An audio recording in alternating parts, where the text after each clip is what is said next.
नमस्ते दोस्तों। आज का मेरा वीडियो बिहार चुनाव से रिलेटेड है कि क्या बिहार चुनाव का रिजल्ट जो है वो अप्रत्याशित है या रियल है।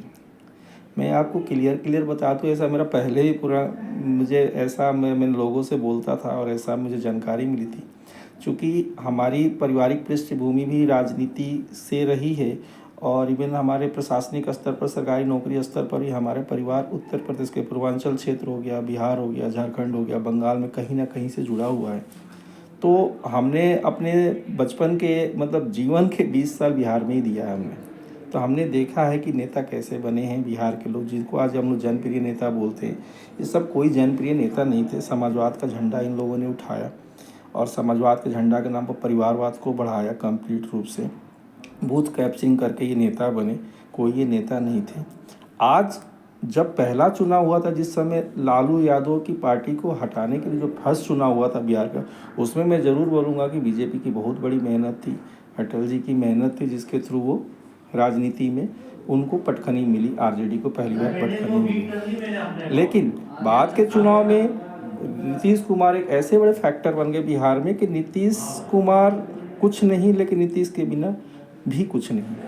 नीतीश कुमार जहाँ रहेंगे वो अलायंस जीतेगा, चूँकि उसका सबसे बड़ा कारण है कि उन्होंने अपने राजनीतिक जीवन को बहुत ही ईमानदारी से, बखूबी से समाजवाद की विचारधारा जो उनके अंदर है, जिस विचारधारा से वो आते हैं, उसको उन्होंने बढ़ाया और उनको बढ़ाने में भारतीय जनता पार्टी, अटल बिहारी वाजपेयी जी का बहुत बड़ा योगदान रहा। तो अगर नीतीश कुमार भाजपा के जगह, अगर नीतीश कुमार यूपीए में रहते, एक खासकर आज उसका नाम बदल गया है, इंडिया अलायंस में रहते अगर वो, तो आज परिणाम उल्टा होता है। लेकिन परिणाम 200 प्लस नहीं होता, 145-50 तक होता। बीजेपी 90 के करीब नहीं जाती, बीजेपी 70, 72, 68, 65, 70, 75 के बीच में बीजेपी जाती है। लेकिन नीतीश कुमार, अब मैं आपको बताता हूँ बिहार के जातिगत समीकरण में जो स्वर्ण वोट है, जिसमें ब्राह्मण आते, क्षत्रिय आते, बनिया वैश्य आते और कायस्थ आते हैं, जिसको भूरे बाल बोला जाता है, ये वोट का 80% बीजेपी की तरफ जाना का है, मतलब है तो है। जो आरजेडी का जो वोट बैंक है, आरजेडी का वोट बैंक में मुस्लिम यादव जो समीकरण है, तो उसमें यादव का तो 80-85% वोट आरजेडी को है, इसमें तो कोई शक नहीं है।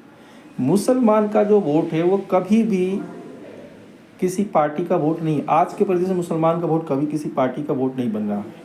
वो सिर्फ वोट कहाँ का है, जो बीजेपी को हरा देगा उसके पास वो वोट जाता है।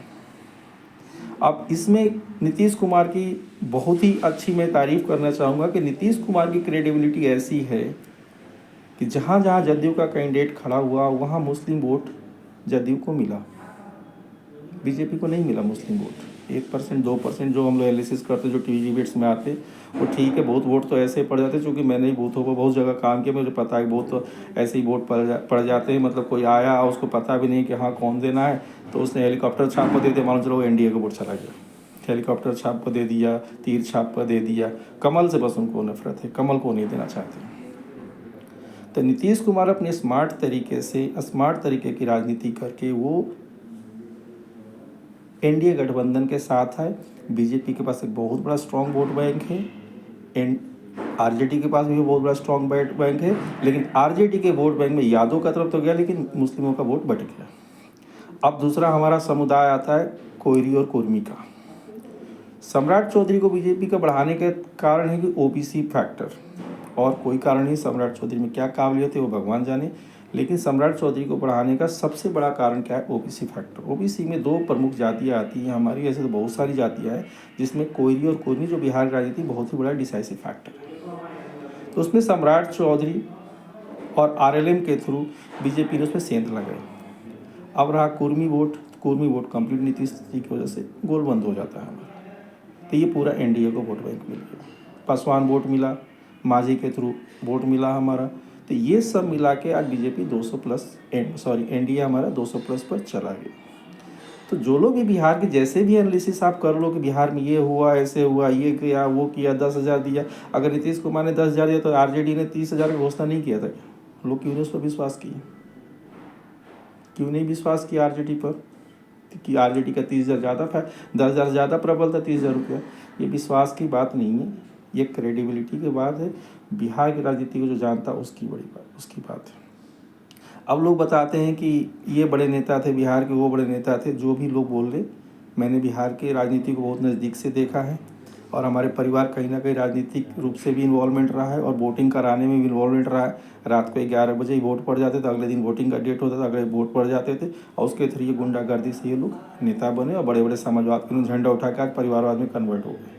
आज रियली कोई समाजवाद का झंडा उठाने वाला कोई भारत में बचा है तो उसमें नीतीश कुमार है और एक उड़ीसा की पार्टी थी बिजू जनता दल, जिसके नवीन पटनायक जी थे।